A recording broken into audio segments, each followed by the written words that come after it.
আল্লাহর আইনার শতকের শাসন ছাড়া বিশ্বভুবন যায় না গড়া। অশান্ত পৃথিবীর মানুষগুলো তাই তো আজি দিশে হারা। আপনি যদি কোনো ভুল ব্যক্তিকে, যিনি তাকওয়াবান নয়, ন্যায়পরায়ণ নয়, সৎ নন, যোগ্য নন, আপনি এমন ব্যক্তিকে যদি ভোট দেন, তাহলে আপনি আল্লাহ রাব্বুল আলামিনের দেওয়া আমানতের খেয়ানত আপনি করেছেন, এবং এই খেয়ানতের কারণে আপনাকে অবশ্যই গুনাহগার হতে হবে। আলহামদুলিল্লাহি রাব্বিল আলামিন, ওয়াসসালাতু ওয়াসসালামু আলা রাসূলিহিল আমিন ওয়া আলা আলিহি ওয়া সাহবিহি আজমাইন। দূরের ও কাছের সম্মানিত শ্রোতা দর্শক মণ্ডলী, আশা করি আপনারা যে যেখানে আছেন ভালো আছেন, সুস্থ আছেন এবং সালামাতের সাথে আছেন। ইসলামের দৃষ্টিতে ভোটাধিকার প্রয়োগ সম্পর্কে কিছু কথা বলার জন্য অনেকের অনুরোধ পেয়েছি। তো আমি চিন্তা করলাম যে সেটি যদি ভিডিও আকারে জবাবটি দিয়ে দেওয়া যায়, তাহলে সেটি হয়তো অনেকের জন্য উপকার হতে পারে, অনেকে উপকৃত হতে পারে। প্রিয় শ্রোতা মণ্ডলী, ইসলামের দৃষ্টিতে ভোট হচ্ছে একটি পবিত্র আমানত। একদিকে ভোট হচ্ছে আমানত, অন্যদিকে ভোট হচ্ছে শাহাদাত, অর্থাৎ সাক্ষ্য দেওয়া। আর একজন মুমিন তার আমানতের খেয়ানত সে করতে পারে না। এটি হচ্ছে মুমিন হিসাবে প্রত্যেকটি মুমিনের দায়িত্ব, যে আমানতের খেয়ানত করা যাবে না, আমানত রক্ষা করতে হবে। আল্লাহ রাব্বুল আলামিন বলছেন, ইন্নাল্লাহা ইয়া'মুরুকুম আন তুআদ্দুল আমানাতি ইলা আহলিহা। নিশ্চয় আল্লাহ তোমাদেরকে নির্দেশ দিচ্ছেন, তোমরা আমানত তাদের কাছেই পৌঁছে দেবে যারা আমানতের হকদার। দীর্ঘ 17 বছর পরে আমাদের দেশে একটি ভোটের পরিবেশ তৈরি হয়েছে। দেশব্যাপী ভোট উৎসবের জন্য মানুষ ভোট এনজয় করার জন্য প্রস্তুতি নিচ্ছেন অত্যন্ত উৎসব মুখর পরিবেশে। আমার কথাগুলি মূলত হবে আমাদের দেশ বাংলাদেশের প্রেক্ষাপটে। যেহেতু বাংলাদেশ একটি গণতান্ত্রিক রাষ্ট্র এবং ভোটাধিকার হচ্ছে গণতান্ত্রিক রাষ্ট্র ব্যবস্থার একটি পদ্ধতি, যেই পদ্ধতির মাধ্যমে আমাদের নেতৃত্ব নির্ধারণ করা হবে আগামী 5 বছরের জন্য। তো এই ক্ষেত্রে ইসলামের কি সমাধান থাকতে পারে, আমাদের সেটা বোঝার অবশ্যই বিষয় আছে। এই প্রশ্নটি আসতেই পারে। সেই হিসাবে যেহেতু গণতন্ত্রের মধ্যে এটি একটি পদ্ধতি হচ্ছে ভোটাধিকার প্রয়োগের মাধ্যমে আপনি আপনার নেতৃত্ব নির্ধারণ করবেন, নির্বাচন করবেন। তো প্রিয় ভাই, প্রকৃত কথা হলো নেতৃত্ব একটি গুরুত্বপূর্ণ বিষয়। দেখুন, একটি মসজিদ একটি নেতৃত্ব ছাড়া চলে না। একটি ওয়াজ মাহফিল করবেন, তাফসির মাহফিল করবেন, সেখানে একটি কমিটি হয়, নেতৃত্ব থাকে এবং সবাই মিলেমিশে মাহফিল হোক, জনসভা হোক, যাই হোক, সেটা বাস্তবায়ন করেন। তো এই যখন অবস্থা ছোট ছোট বিষয়ে, তাহলে একটি রাষ্ট্র তার নেতৃত্ব নির্ধারণ ছাড়া তো চলতে পারে না। নেতৃত্ব হচ্ছে রাষ্ট্রের চাকা। এই চাকা যদি না থাকে তাহলে রাষ্ট্র অচল হয়ে যাবে। তো সেই হিসাবে যেহেতু আমাদের দেশে গণতান্ত্রিক পদ্ধতি ছাড়া বিকল্প কোনো পদ্ধতি নাই, সেই হিসাবে নির্বাচনে সকলকেই অংশগ্রহণ করতে হয় এবং নির্বাচনে অংশগ্রহণ করা ছাড়া আমাদের নেতৃত্ব নির্ধারণের আর কোনো বিকল্প পদ্ধতি নাই। তো সেই হিসাবে আপনি কিভাবে সেটি প্রয়োগ করবেন, এটি অবশ্যই আপনার চিন্তা করতে হবে। আল্লাহ রাব্বুল আলামিন অত্যন্ত মেহেরবানি করে আপনাকে সুস্থ মস্তিষ্কের একজন মানুষ হিসেবে প্রতিষ্ঠিত রেখেছেন। আপনাকে পরিণত বয়স পর্যন্ত তিনি পৌঁছে দিয়েছেন। সত্য মিথ্যা ভালো মন্দ এগুলো যাচাই বাছাইয়ের সক্ষমতা আল্লাহ রাব্বুল আলামিন আপনাকে দান করেছেন।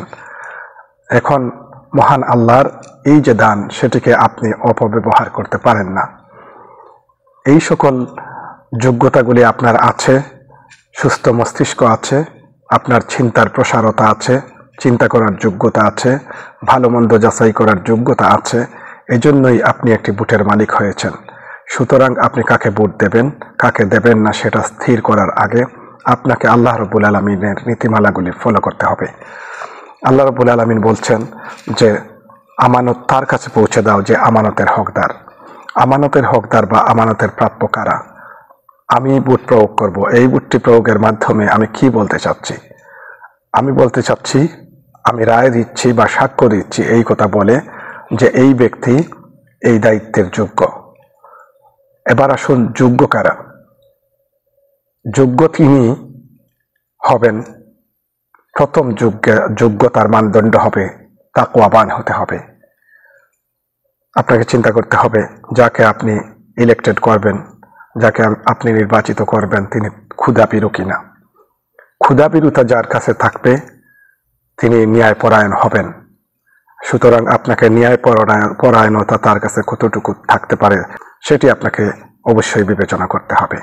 একজন মানুষ যিনি নামাজ নাই, রোজা নাই, সারা বছর আল্লাহর দ্বীনের সাথে নাই, আপনি তাকে নির্বাচিত করবেন, এই জন্য দায়টুকু আপনার হবে। আপনি যদি কোনো ভুল ব্যক্তিকে, যিনি তাকওয়াবান নয়, ন্যায়পরায়ণ নয়, সৎ নন, যোগ্য নন, আপনি এমন ব্যক্তিকে যদি ভোট দেন, তাহলে আপনি আল্লাহ রাব্বুল আলামিনের দেওয়া আমানতের খেয়ানত আপনি করেছেন, এবং এই খেয়ানতের কারণে আপনাকে অবশ্যই গুনাহগার হতে হবে। তিনি যদি আপনার ভোটে নির্বাচিত হয়ে তিনি কোনো অপকর্ম করেন, তিনি কারো উপরে জুলুম করেন, তিনি জনগণের অধিকারকে সংরক্ষণ না করে জনগণের অধিকারকে হরণ করেন, তাহলে এই জন্য আপনাকে অবশ্যই কিয়ামতের দিন জবাবদিহি করতে হবে। কারণ তিনি আপনার ভোটে নির্বাচিত হয়ে ক্ষমতা পেয়েছিলেন এবং তিনি তার ক্ষমতার অপপ্রয়োগ করেছেন। এবার আপনি বলুন, এমপি হবে, চেয়ারম্যান হবে আরেকজন, আপনি ভোট দিয়েছেন, কোনো সুযোগ সুবিধা নেন নাই, কি কারণে তার দায়ভার আপনার মাথার উপরে, আপনার খান্দের উপরে সেই ভার বহন করতে যাবেন? এই প্রশ্ন নিজেকে করা উচিত। দ্বিতীয় হচ্ছে ভোট একটি সাক্ষ্য বা শাহাদাত। আল্লাহ রাব্বুল আলামিন বলছেন, ওয়া আকিমু শাহাদাতা লিল্লাহ, আল্লাহর জন্য সাক্ষ্য প্রতিষ্ঠা করো। ভোট হচ্ছে এমন এক সাক্ষ্য, যেই সাক্ষ্য আপনি প্রয়োগ করছেন, সাক্ষ্য দিচ্ছেন যে ওই ব্যক্তিটি ভালো, অথচ লোকটি আদৌ ভালো নয়। আর ভালো হওয়ার মানদণ্ড তো বললাম, তাকে তাকওয়াবান হতে হবে, পরহেজগার হতে হবে, নামাজি হতে হবে।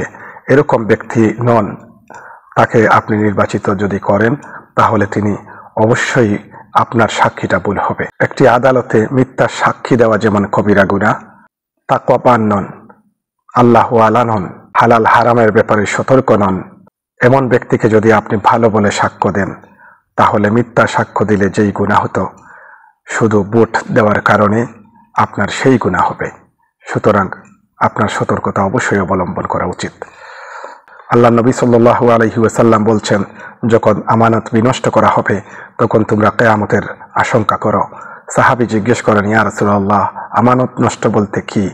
নবী করিম সাল্লাল্লাহু আলাইহি ওয়াসাল্লাম বলছেন, যখন অযোগ্য ব্যক্তির উপরে কোনো কিছু সুপর্দ করা হয়, সেটি আমানতের খেয়ানত করা। অর্থাৎ অযোগ্য ব্যক্তির কাছে আপনি যদি আপনার দায়িত্ব অর্পণ করেন যার এই কাজের যোগ্যতা নাই, তাহলে এটি হলো খেয়ানত করা, এটি হলো আমানতদারি বিনষ্ট করা। সুতরাং সৎ, যোগ্য এবং আমানতদার ব্যক্তিকে নির্বাচিত করা আপনার উপরে ওয়াজিব। এবার আসুন, আপনি যদি মনে করেন যে আমি নির্বাচনেই যাব না, কাউকে ভোটাধিকার প্রয়োগ করব না, কারো পক্ষে আমি রায় দেব না, তাহলে সেটি কি হবে? আপনি তুলনামূলকভাবে ন্যায়পরায়ণ ব্যক্তিকে আপনি চিনেন, আল্লাহওয়ালা ব্যক্তিকে চিনেন, সৎ ব্যক্তিকে চিনেন, যোগ্য ব্যক্তিকে চিনেন, অথচ আপনি ভোটে গেলেন না, তাহলে আপনি আরেকটি খেয়ানত করলেন এবং পরোক্ষভাবে আপনি অন্যায় শক্তিকে বিজয়ী করার জন্য সহযোগিতা করলেন। যে অন্যায় দেখেও কিছু করলো না বা বলল না, সে মূলত অন্যায়কে সমর্থন করলো। সুতরাং আমরা যা বুঝলাম সেটি হলো ভোট দেওয়া একটি আমানত এবং শাহাদাত। অযোগ্য প্রার্থীকে ভোট দেওয়া আমানতের খেয়ানত করা, যার জন্য অবশ্যই আপনাকে আমাকে গুনাহগার হতে হবে। যোগ্য প্রার্থীকে ভোট দেওয়া, যোগ্য প্রার্থীকে ভোট দিলে যা হবে, সে চেষ্টা করবে ন্যায়কে সমাজে প্রতিষ্ঠা করার জন্য, সামাজিকভাবে অন্যায়কে বিদূরিত করার জন্য সে চেষ্টা করবে। সুতরাং তাকে আপনি সহযোগিতা করলেন, অর্থাৎ ন্যায়কে আপনি প্রতিষ্ঠিত করার জন্য চেষ্টা করলেন, এজন্য আপনি অবশ্যই আল্লাহর কাছে উত্তম জাযা পাবেন। প্রিয় শ্রোতা দর্শক মণ্ডলী, এতক্ষণ আমরা চেষ্টা করেছি কোরআন এবং হাদিসের দৃষ্টিভঙ্গিতে আমাদের ভোটাধিকার প্রয়োগ এবং কেমন ব্যক্তিকে আমরা নির্বাচিত করব, এই ব্যাপারে চেষ্টা করেছি যত সামান্য আলোচনা করার জন্য।